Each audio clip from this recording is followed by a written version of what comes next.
Hi everyone, welcome to the first week of the course Introduction to Comparative Politics. Today we will be covering the first substantive topic of the semester.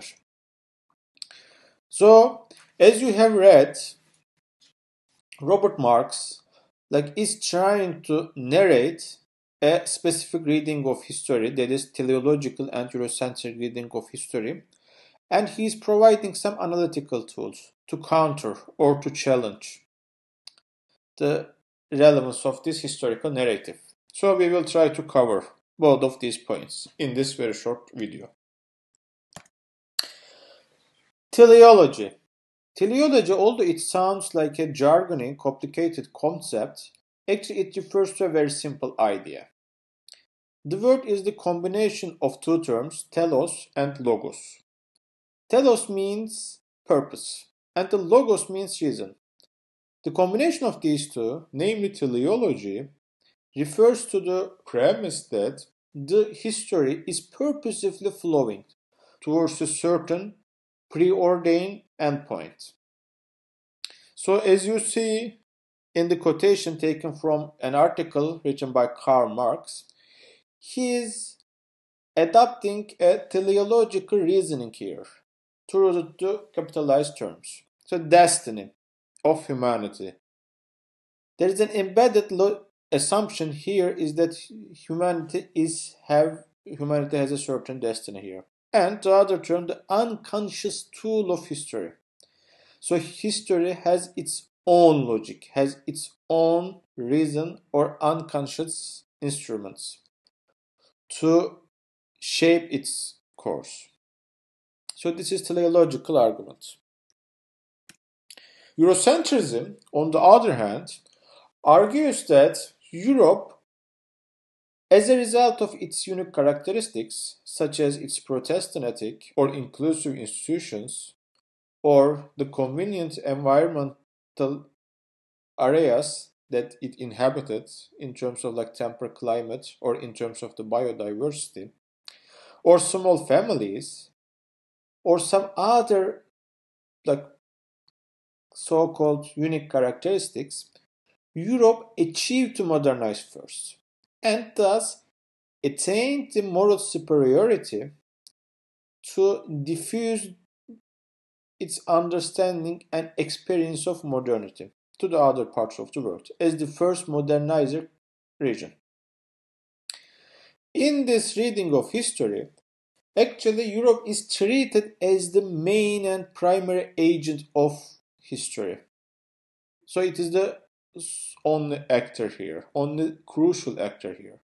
Whereas other parts of the world, non-European regions, are treated as passive recipients of history which can only resist to the European encroachment or to the European modernization. But they don't have their own agenda or agency here to alter or to influence the course of history.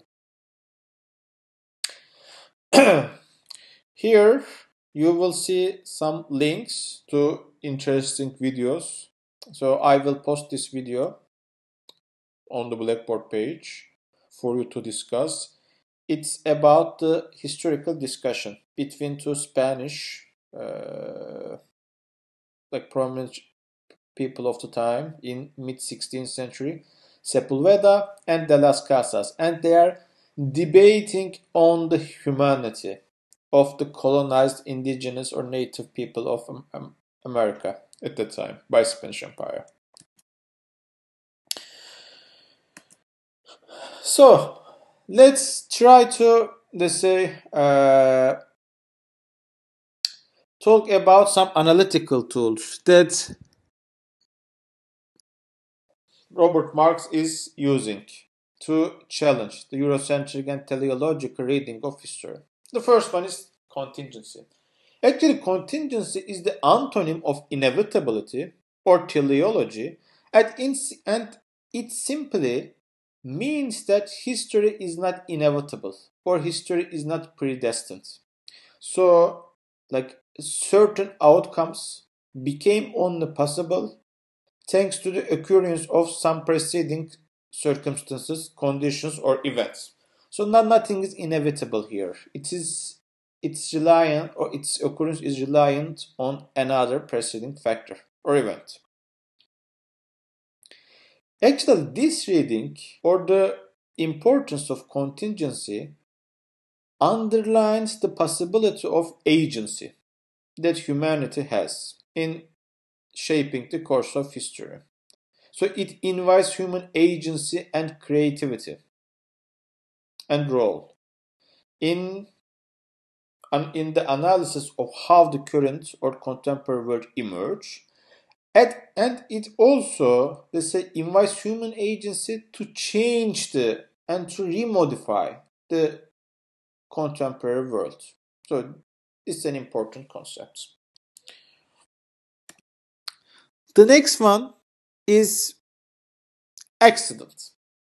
Accident is a very important concept. Actually, please don't conflate it with, let's say, traffic accidents or just casual accidents. So this is a specific analytical tool which is commonly used by historical scholars. So accidents have two characteristics. First, they are unpredictable. So no one can predict their occurrence. And more importantly, actually, they are beyond human agency or human control. For example, like the Industrial Revolution actually emerged in Britain in late 18th century, but it has been possible thanks to the discovery of large coal deposits beneath Britain's or English territories at that time. However, like the presence of these coal reserves in Britain was not the outcome of any deliberate attempt or action of British people. It emerged, or it accumulated, as a result of some geological forces which took place thousands of years ago, and British people didn't have any agency to have the coal in their territory. So this was an historical accident, and this accident took place in a significant period of time, which made the Industrial Revolution possible for Britain. Or, we can say, or we can qualify oil as an other example of historical accidents. So the people of the Middle East didn't have any agency, or they didn't do anything to have oil in their territories. But it was there as a result of, again, some geological forces beyond their control. And it was totally unpredictable. No one knew, actually, or no one had a conception of oil before it was discovered, possibly around late 19th century. However, the presence of oil in these territories actually became an important historical factor or force. So which shaped almost everything in the politics of Middle East. So today, you cannot think the politics of Middle East or Gulf countries without taking the presence and the politics of oil into consideration. However, it was an historical accident which shaped the things in these territories. So this is excellent. Again, don't conflate accident with casual or everyday accidents like traffic accidents. These are two different concepts. The other one is conjuncture. Conjuncture, again, it sounds like a fancy term, but the underlying logic is pretty simple. So, seemingly discrete events, actually they interact with one another at a specific point of time and lead to the emergence of an historical cause, or let's say historical phenomenon. So actually, Robert Mark is giving a very important example here. He argues that actually China, as a result of some domestic dynamics and factors, decided to substantiate its monetary policy on silver in early 15th century. So it was totally discrete and peculiar to Chinese domestic politics. However, in 16th century, actually Spain colonized what is known as the New World, and found large deposits of silver in these territories, like Potosi, like the territories of Incas, Aztecs, in these regions.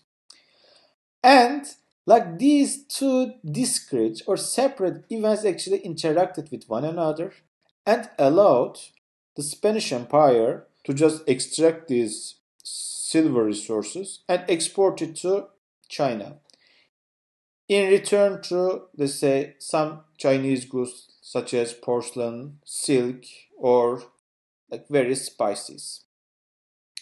This interaction between these two very separate, very discrete events actually not only allowed the emergence of first wave of globalization in 16th century, but also enabled the growing enrichment, economic enrichment of first the Spanish Empire, but later on all European powers. It was an important incident, or it was an important constellation of incidents.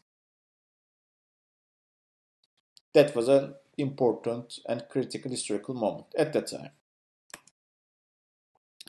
So here you will please watch this video at your home.